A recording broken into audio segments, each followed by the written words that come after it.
국내 곳곳 믿음의 순례길을 안내해드립니다. 대신총회 신앙연구원 이종전 원장 나오셨습니다. 원장님 안녕하십니까? 네, 안녕하세요. 네. 자, 지난주 대구에 이어서 이번 주는 이제 안동으로 가보게 된다고 하는데 네. 일단 안동하면 떠오르는 게 이 전통, 이게 떠오르는 것 같아요. 그렇죠. 아무래도 실제로 정치는 서울에서 했지만 네. 조선을 움직인 건 안동이다. 네. 뭐 그렇게 생각하셔도 될 만큼. 그러니까 안동은 다 마을마다 예. 문화재들이 다 있는 지역이잖아요. 네. 그렇죠. 실질적으로 거기는 뭐 그냥 지나갈 수 없는 문화재로 지정이 안 됐어도 다 문화재인 네. 네. 그런 이제 고을들이 쭉 있죠. 네.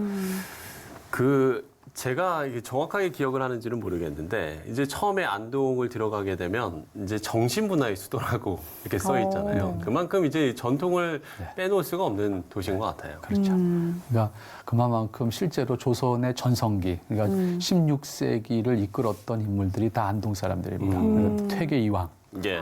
그다음에 남명조식. 물론 남명조식은 같은 선에 있지만은 이제 소위 그 당시에는 이제 경상우파로 그렇죠. 속하는데, 영남아파 내에서는 네. 네. 그래서 굉장히 그 조식과 퇴계가 그 성리학을 추구하면서 이제 그 어떻게 보면 조선을 정신적으로 이끌어갔던 그런 시대를 주도했던 사람들이 다 거기 사람들이다 보니까 뭐 그분들이 지금까지 가지고 있는 그 어떤 자부심이라고 할런지 네. 그것은 뭐 안동에서는 다른 사람들이 감히 이야기할 수 없을 만큼 네. 뿌리가 깊죠. 그렇군요.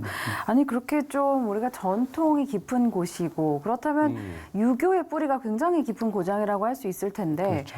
이곳에 그러면 안동 최초의 교회가 어떻게 좀 들어서게 된 건가요? 역시 그러다 보니까 사실은 안동뿐만 아니라 사실은 그런 정신이 강한 지역은 교회가 중심지로부터 출발하지 않아요. 사실 외부로부터 출발해요. 네. 그러니까 네네. 사실 안동도 안동 지역에서 안동교회 제일 처음이 아니에요.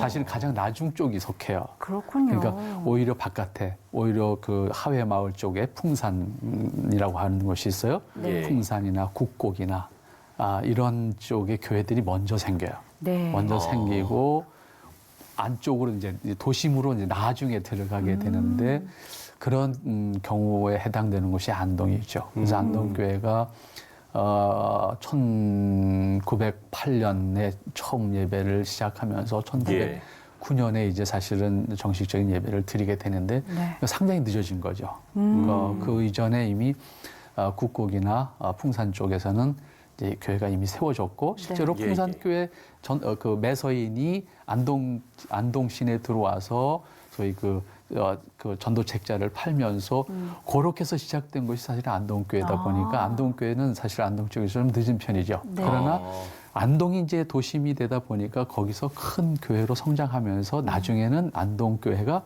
지역에 큰 영향을 미치지만은 출발점은 안동이 나중이에요, 사실은. 그런 역사를 가지고 있죠. 네. 네. 그 1909년이면 이제 올해가 딱 100년 되는 100년 110년이죠. 동안 110년. 아, 그렇죠. 네. 예. 예. 그러다 보니까 제가 잠시 혼동을 했습니다. 110년이라는 기간 동안 정말 안동교회가 이 지역에서 정말 지역사회 중심이 됐을 것 같다는 그럼요. 생각이 들어요. 네. 신문화를 그 양반 고을에다가 신문화 그 새로운 종교를 예. 가지고 들어가서 뿌리를 내리게 하는 데는 안동교회 역할이 뭐 굉장히 결정적으로 컸죠. 네. 워낙 그 초기에 영향력이 크게 미쳐지면서 초기에 학교들이 세워졌잖아요. 예. 뭐 안동 경안중학교부터 시작을 해서 거기 이제 학교들이 세워지고 그다음에 병원이 세워지고 이런 과정을 통해서 사실은 그 유교적 정서가 아주 뿌리 깊은 마을이지만은 병들어서 아파서 하는 과정 속에서는 다른 방법이 없잖아요. 네. 눈으로 지금 나아지는데 뭐 그런 영향들이 미쳐지면서 실제로 예. 초기에 세워졌던 병원들의 영향이 굉장히 컸다고 볼 수가 있고요. 그것이 후에 이제 없어졌다가 다시 해방 이후에 지금 성서병원이 네. 다시 이제 만들어지면서 지역에 안동 지역에 뭐 가장 큰 영향을 미치는 것이 역시 성서병원 지금도 현재 성서병원이고요. 안동교회 바로 옆에 있죠. 그렇죠. 네. 바로 뭐 한 블럭 안에 다 있다고 생각하셔도 돼요. 그러니까 예. 안동교회가 그런 의미에서 지역과 그다음에 지역을 넘어서 그 경상북도 지역 전역에 더 동해안 지방까지 실제로 안동교회를 중심으로 해서 많은 교회들이 만들어지고 안동교회 출신들이 또한 많은 교회들을 만들어가는 작업을 했죠. 그래서 네. 보고 안동 지역, 안동 북부 지역, 동부 지역까지의 그 전도와 복음 전파에는 안동교회가 뭐 엄청나게 큰 역할을 했다 이렇게 볼 수 있습니다. 그렇군요. 그런데 이 안동교회도 짚어볼 것이 교회 건축사적으로도 좀 의미가 있는 곳이라고 들었어요. 뭐 지금까지 그러니까 과거의 예배당들은 사실은 우리가 보존하지 못하고 뭐 여러 가지 이유에 의해서 부시어 버릴 수밖에 없었고 혹은 전쟁에 의해서 파괴될 수밖에 없었는데 예. 안동교회 지금 그 석조 건물은 1937년인가요? 세워진 그 예배당인데 네. 사실 초기에는 초가지붕이었어요. 그랬다가 조금 지나서 다시 이제 함석 지붕으로 바뀌었다가 다시 1937년에 이제 그걸 완전히 이제 새로운 예배당으로 지은 것이 지금 남아 있는 그 석조 건물입니다. 석조 네. 건물인데 요 사실은 식민지 말기부터 우리나라에 석조 건물이 이제 유행을 해요. 그러면서 예배당들이 전국적으로 남겨져 있는 교회 몇 개가 되진 않지만 예, 예. 석조 건물들이 그때부터 이제 만들어져서 보존이 되는데 네. 아쉽게도 이제 많은 예배당들이 다 없어졌고 그런데 그 안동 예배당은 지금까지 보존이 되면서 그 새로운 예배당은 그 옆에 이제 100주년 기념 예배당이 새로 지어지면서 예, 예. 크게 이제 확보가 됐고 네. 그 다시 다행인 것은 이제 옛날 예배당을 잘 보존을 해서 그건 그대로 또 활용을 하면서 네. 그 여름날 같은 데 가면 참 그 보기 좋아요. 그 담쟁이 덩굴이 그 예배당 전면으로 전부 그 이렇게 둘러싸고 있는 그 전경은 네. 정말 예배당 한국 예배당에서 쉽게 만날 수 없는 예. 그런 예배당 전경이 거기에 있죠. 네. 그러면서도 너무 크지 않으면서도 그래서 그 뭘까 굉장히 정감이 있는 그런 예배당으로 다가오는 것이 네. 안동 예배당이죠. 네, 그렇군요. 이렇게 안동교회 어떤 교회 건축 역사로서의 의미가 좀 저희도 짚어봤고요. 네. 그런가 하면 좀 이 안동교회가 있는 지역의 특징이 교회 옆에 뭐 사찰, 유교 문화원, 뭐 이렇게 좀 종교의 메카라고 해야 될까? 이런 것들이 좀 특징. 네, 아무래도 사실은 안동이 나중에 발달한 도시이기도 해요, 사실은. 네. 경상북도에서 가장 이제 그 발달했던 것은 경주하고 이제 상주 이쪽이 이제 발달했던 도시였고 그 이후에 이제 조선의 세도가들이 만들어지면서 안동이 네. 발전하다 보니까 거기에는 안동을 중심으로 해서 이제 과거에는 불교가 지배를 했었고 그다음에 조선이 들어오면서 유교가 지배를 하면서 유교의 전성기가 안동에서 이루어지다 보니까 네. 예, 예. 유교 문화재들이 이제 바로 그곳에서 만들어졌고 또 안동이 사실 넓은 지역이 아니다 보니까 산기슭에 자리 잡은 터다 보니까 결국은 그렇게 오밀조밀하게 유교의 문화원이나 불교 사원이 불교 절이 바로 그 안동교회 마당 옆에가 네. 있단 말이에요, 같이요. 네. 네, 그러다 보니까 이제 마치 이렇게 그 한 블록 안에 종교를 다 모아놓은 것처럼 그렇게 보여질 수 있을 만큼 다양한 종교들이 자리하고 있는 곳이 안동이라고 볼 수 있는데 네. 그럼에도 불구하고 안동교회를 통해서 복음화가 되어지면서 미친 영향들이 사실은 안동 지역에 큰 변화를 일으켰죠. 네. 일으켰고 정말 양반골에 그 안동 북쪽의 영향이라고 하는 아주 심심산골까지도 교회들이 다 만들어질 수 있었던 것이 안동교회를 중심으로 해서 활동했던 사람들이거든요. 그 가운데서도 사실은 오늘 소개 꼭 드리고 싶은 사람이 한 분이 있는데 네. 이상동 장로님이라고 하는 분이 계세요. 네. 이분이 실제로 말하면 안동 동북교회를 설립하는 데 가장 큰 역할을 한 사람인데 그 안동교회가 분리해서 개척한 교회거든요. 사실은 동북교회라는 교회가. 거기에 가장 중심적인 역할을 했던 사람이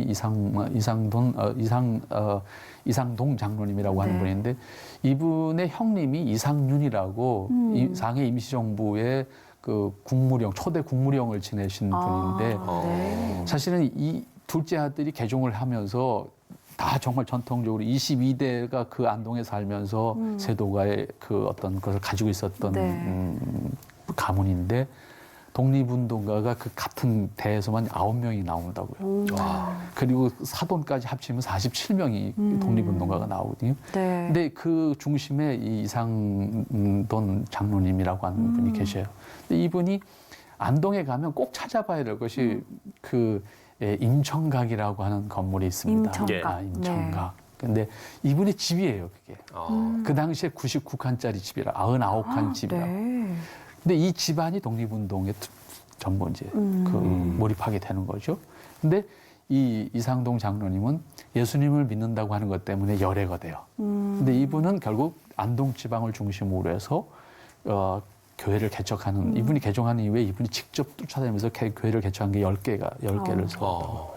그러면서 그 안동의 전통을 이어왔던 이 가문의 사람으로서 안동 지역의 교회 발전에 아주 큰 역할을 한 사람이죠. 그리고 이분의 후손들에 의해서 많은 교회들이 세워지고 또 많은 학자들이 나오기도 하고. 네. 그런 면에서 안동의 기독교 유적지를 찾아본다고 하면 안동 안동댐 쪽으로 조금 안동시청에서 안동댐 쪽으로 조금 돌아가면 임청각이라고 하는 건물이 있습니다. 지금은 한 77칸인가 70칸 정도 남았는데 네. 그게 독립운동을 하니까 그 중앙선 철도를 만들면서 그 일본이 아예 집 가운데로다 철도를 집어넣어가지고 잘라버려서 네. 없어졌거든요. 그 건물이요. 근데 1970년대 와서 복원이 좀 되긴 했습니다만 네. 여전히 그 방음벽 같은 게 지금도 있어서 사실 경치는 좀 안 좋지만 그 강을 내려다 볼 수 있는 위치에 아주 좋은 건물을 지금도 유지하고 있죠. 네. 아마 개인 집으로서 우리나라 보물로 지정되어 있는 집이에요. 그래요? 네. 1517년에 지어진 건물인데 우리나라 개인 집이 국보로 지정된 것은 거의 찾아보기 힘든데 그렇군요. 그런 건물이 있는 것이 이상동 장로님의 집이었습니다. 네. 임청각까지 한번 안동에 내려가면 들러봐야겠다는 그렇군요. 생각이 들었습니다. 저 오늘 안동 지역 좀 이렇게 쭉 둘러봤는데요. 오늘 순례길 좀 정리한다면 어떤 의미를 가지고 있을까요? 아무래도 안동은 그것이 뭐 유교적 전통이나 불교적 전통이 그대로 살아 있고 음식도 뭐 하다못해 헛제사밥이라고 네. 별로 그렇게 썩 맛은 없지만 아주 유명한 음식이 있습니다. 헛제사밥. 네. 그만큼 유교적 정서가 안고등어만큼. 아주 강한 곳입니다. 그래서 네. 가서 우리나라의 그 유교적 전통이나 불교적 전통도 찾아볼 수 있겠지만 그런 틈바구니에서 복음이 전해졌고 네. 그런 틈바구니에서 예수님의 사랑이 전해져서 그 경상북도 지역의 많은 생명들이 구원을 받고 그다음에 많은 일꾼들이 사실 그쪽에서도 나오잖아요. 그렇죠. 그런 것들이 만들어질 수 있었던 것 참 귀했다. 초기 선교사님들의 사역과 초기에 권서인들이나 매서인들이나 혹은 개종한 우리 성도님들의 활동이 그만큼 컸었던 자리를 찾아볼 수 있는 것이 안동이다. 그렇게 생각을 합니다. 예. 자, 믿음의 순례길 오늘은 안동을 만나봤습니다. 네. 대신 총회 신학연구원 이종전 원장과 이야기 나눠봤습니다. 오늘 말씀 고맙습니다. 감사합니다. 감사합니다.